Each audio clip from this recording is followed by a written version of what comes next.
নমস্কার। আজকে আমরা প্রাথমিক পর্যায়ে ছাত্রছাত্রীদের জন্য একটি ইংলিশ বা ইংরেজি কর্মপত্র নিয়ে উপস্থিত হয়েছি। চলুন শুরু করা যাক। ট্রান্সলেট ইনটু ইংলিশ, অর্থাৎ ইংরেজিতে ট্রান্সলেশন করতে হবে। প্রথমে আছে আমার নাম ধ্রুবিকা, তাহলে আমার, মাই নাম, নেম ইজ দিয়ে নাম লিখে দিতে হবে।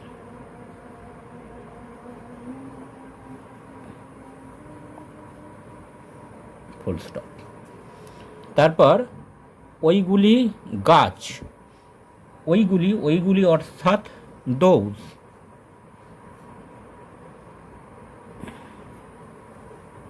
ওইগুলি ইংরেজি হচ্ছে দৌজ। দৌজের পর আর হবে, বহু বচন একের বেশি হলে দৌজ। দৌজ আর ট্রিজ। এইগুলি পাখি, এইগুলি অর্থে দিজ, THEAC,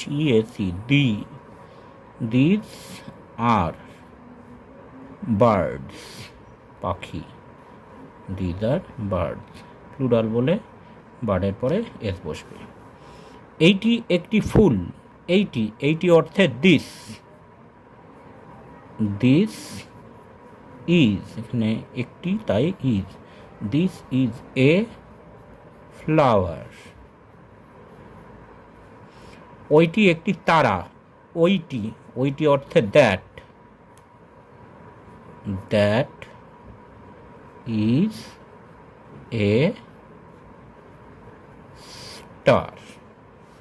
এইবার এখানে বলেছে right 5 sentence with O in the middle, অর্থাৎ ও মাঝখানে আছে এমন 5টি ওয়ার্ড বা 5 ওয়ার্ডস লিখতে হবে।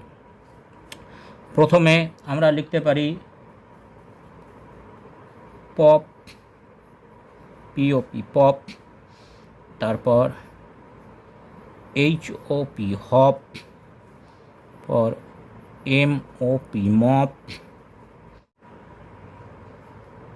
NOT নট, এরপরে SON সন। এই শব্দগুলির মাঝখানে ও আছে। এরপর বলেছে ফিল ইন দ্য ব্ল্যাঙ্কস, এই শূন্যস্থানগুলি পূর্ণ করতে হবে। প্রথমে বলেছে হি ইজ মাই ফাদার,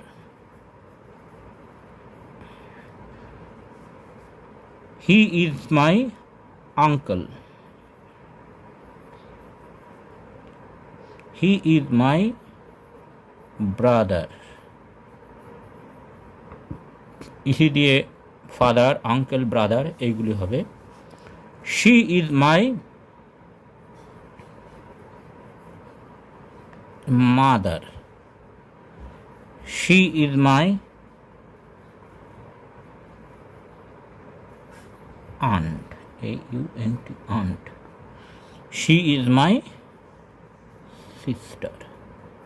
তাহলে শি ইজ দিয়ে মাদার, আন্ট, সিস্টার এইগুলো হবে।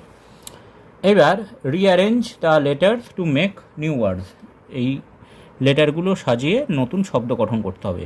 LOFEWR, এটা দিয়ে হয় flower, FLOWER, flower.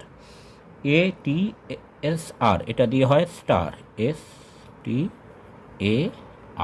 Star.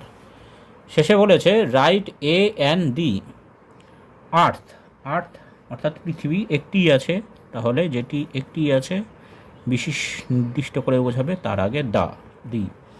Tree, যে কোনো গাছ হতে পারে, এখানে আমরা এ বসাবো কারণ কনসোনেন্ট সাউন্ড দিয়ে শুরু, ট্রি।